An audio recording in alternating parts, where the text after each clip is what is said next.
I'm at the top of the world's busiest international airport. This is incredible.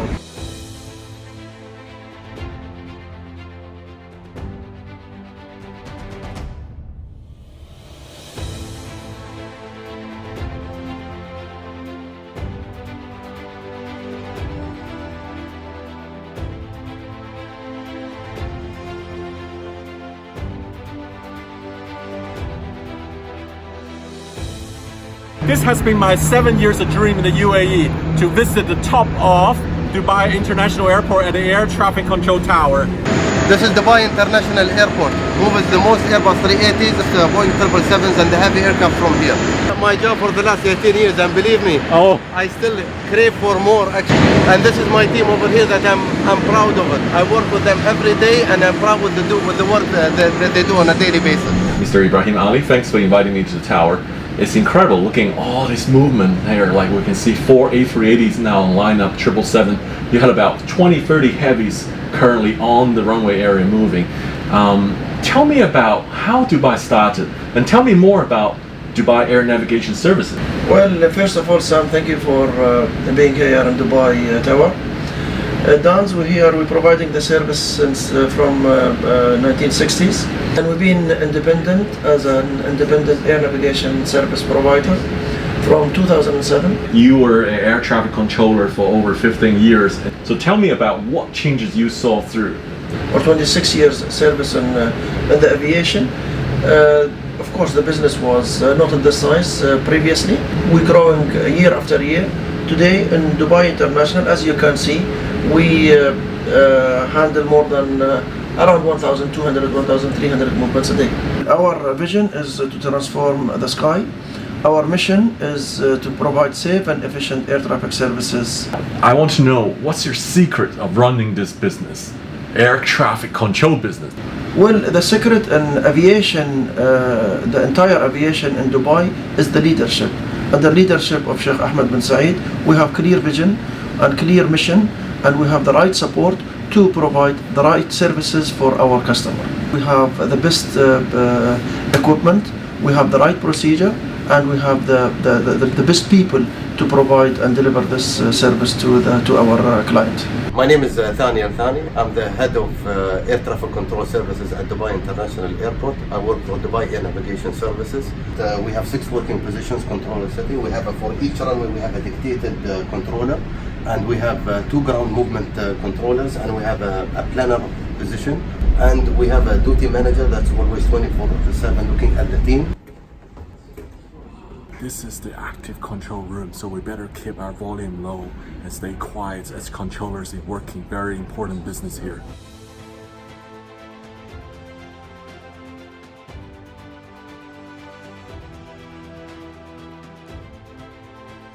One 023.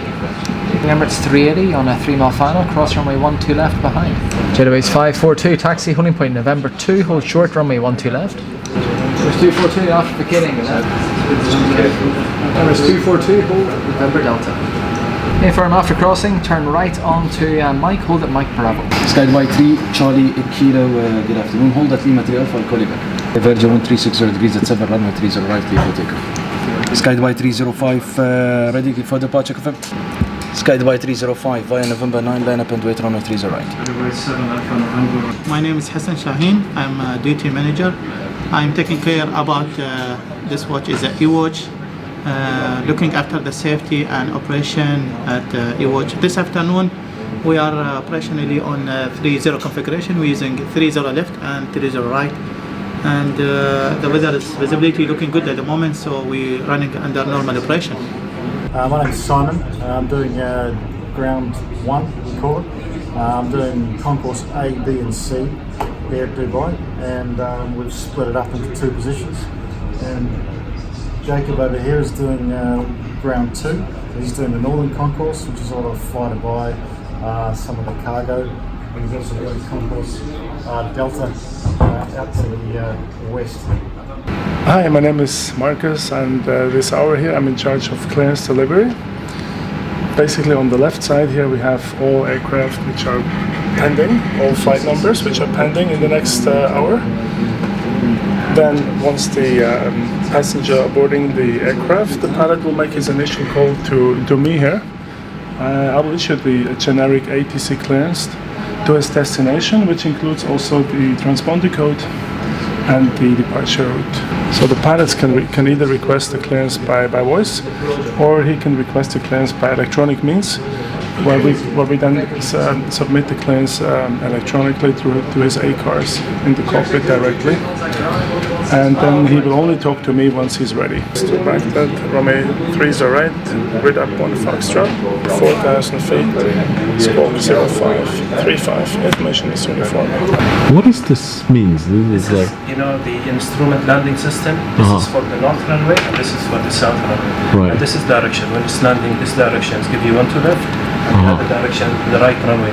No landing on the right side, only on the left side. The localizer, the middle marker, and DME glide path. So if it shows green, that means normal. the aisle is fully serviceable. Category 3 ready. Yeah.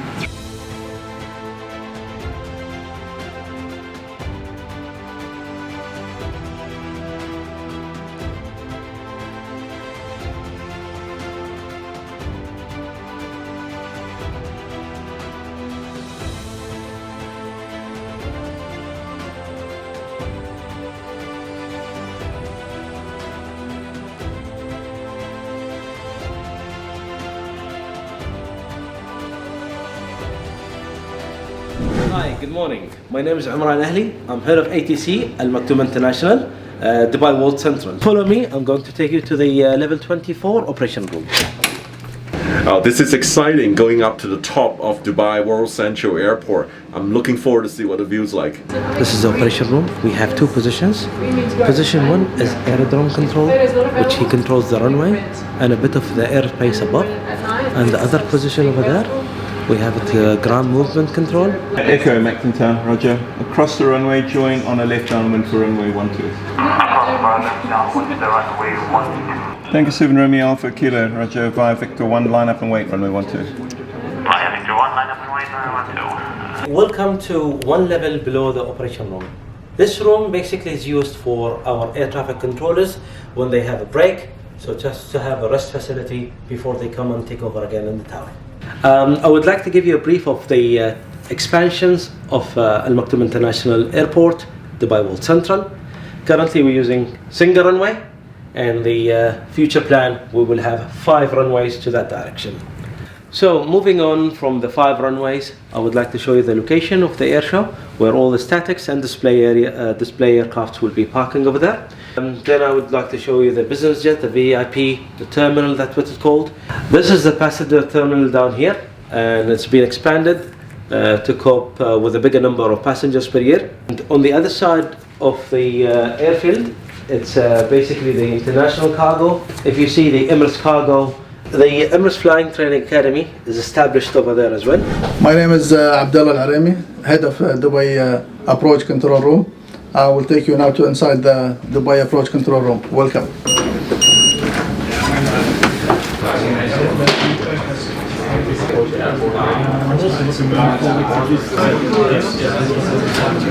Our main responsibility, maintaining the safety of all traffic in and out of Dubai. We manage 5 international airports: Dubai, Al Maktoum, Sharjah, Ras Al Khaimah, and Fujairah. So Abdullah, am I right? Let's say you manage the departure sector and the approach sector. So let's say a plane coming in to Dubai, for example, and anything below 1,500 feet you will hand over to Dubai Tower. And equally, anything, a plane departing out of Dubai, anything above 1,500, they will hand over from the tower to departure to you. Correct, that's correct. Now, Sam, you saw our approach control room. Yeah. Now I will show you the contingency approach control room, our backup facility. You have a backup facility. That's right. Let's check it out. Down here. You see the same screen and everything is ready. Exactly. This is the identical room to our main room. Also the arrival section with the 3 position, exactly as we have it in the main room. That's exactly the key thing. Is continuity. That's right. No interruption. Now I'm with Mr. Mohammed Al Ameeri. He's the aerospace management head at DANS, which is in charge of procedure design. So now let's talk about the procedures here. I understand Dent have several big achievements over the last 12, 18 months. Could you share with me? Let's talk basically about two of the main projects that we've accomplished. The first one is the RRSM, which is the reduced runway separation minima. The concept behind it was to reduce the separation between landing aircraft and departing aircraft, especially between different wake category aircrafts. For example, if you have a heavy aircraft followed by a small aircraft, the wake turbulence definitely will affect the aircraft behind.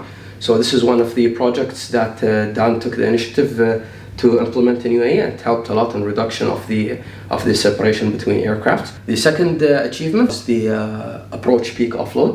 The main idea behind it is to use the second runway to offload some of the traffic. That's right. And able to accommodate more extra traffic. You can have a plane that can land on one of the departure runway while the departure runway is not so busy, so you can offload them. The CO2 emissions was reduced by 447 tons per day. Wow, that's huge. Reduced to 447 tons per day. And we had 40% reduction in the arrival delays. 2017 was a big year for the aviation industry in the UAE. We've implemented the Airspace restructuring project, which the concept behind it actually for the first project which was implemented is to accommodate the increase of traffic until the year of 2020. Oh. The whole airspace was redesigned.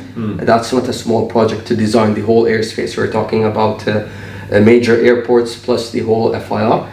And that also accomplished a lot. It helped us a lot to accommodate the extra traffic. Hi, I'm Clay Willing. I'm the head of air traffic engineering at Dubai World Central Al Maktoum International. In this cabinet, we have the radar and voice recording capabilities for the air traffic control tower. A lot of people know that there's a black box in all the aircraft, and this equipment is the black box for the air traffic control. So any communication, whether it be telephone or radio transmission, is recorded on the device and able to be played back later for investigation purposes. These two rows of cabinets beside me now are what are basically driving the air traffic management system. These are the radar displays for the approach control center. This is where the majority of the work is done, combining all the flight plans, the radar data, and the information being transmitted by the aircraft that the air traffic controllers then use in the radar center to vector the aircraft onto the landing. Most people don't understand is that the majority of landings nowadays are not manual. The pilot's not hands-on landing his aircraft 100% of the time. The vast majority of your landings is actually covered out by our systems on the ground. We have a localizer at this end, and we have a glide path at this end, which form an imaginary beam in the sky that the autopilot of the aircraft locks onto and follows down to land at the threshold and successfully taxi safely along the centre line of the runway. So nowadays, if you've got a nice smooth landing, it's probably down to my equipment being finely tuned and calibrated so it's nice and smooth when you hit the ground. If it's a bit bumpy, it's probably the pilot. My name is Mu'tasim Al-Swaini. I'm the head of Operation Training and Standards in Dubai Navigation Services. We're responsible for all aspects of training related to air traffic services. Tell me more about this training. Well, we've got foundation, rating, and qualification training within the organization. The students start with the classroom or the theory, where they get taught all of the procedures, and then they move into the simulator phase to actually practice what they've learned from the procedures. They will be monitored by instructors, and upon successful completion of their simulator phase, they move on to the live training, where they will be monitored by also on-job training instructors. So Sam, I'd like to invite you to see one of our simulator sessions. Oh yeah, it's in here? Yes, sir. Let's go. Yes. So do you guys have any cadet program for entry-level people who inspire to be an air traffic controller? Yes, we do. We created internal development training programs for young UAE nationals who are seeking to become future air traffic controllers and air traffic service electronics personnel. We've just reached the tower simulator, one of them. Oh, inside is a simulator here. Exactly. Let's go check it out. Yes. Our simulators are an exact replica to the operations. We don't only utilize our simulators for training, but we also use the simulators to validate procedures, future projects, and conduct safety cases.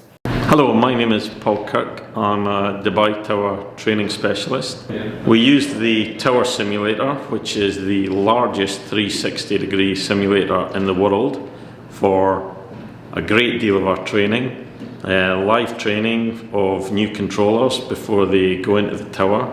And we also use it for annual emergency training. And I'll just quickly show you some of the cool things that we have here. We have electronic strips. Years ago in air traffic control, we used to use paper strips where people would have to handwrite them. So when an aircraft calls and asks for its clearance, for example this Sky Dubai aircraft to Jeddah, we can actually input the clearance using this system. Jeddah, a particular standard instrument departure, a level, generally 4,000 feet, and a squawk which allows us to see the aircraft on the radar screen. We can check the aircraft type and the stand number that the aircraft is on, and once we're happy that he's read back the information correctly and in full, once the aircraft has read back his clearance correctly and reported ready for start, with one touch of the button, the strip is automatically transferred to the ground controller so that he can be issued with a pushback and start clearance. What we're doing right now, the position I'm working in, is the 1-2 right departure runway. So basically we're trying to get as many planes airborne as we possibly can. So this is our departure sequence. The progress board, the electronic strips, will show what order we want to depart the planes in. So this Emirates 6 Victor Hotel A380 for London Heathrow is going to be the next guy. He's been given the clearance to line up.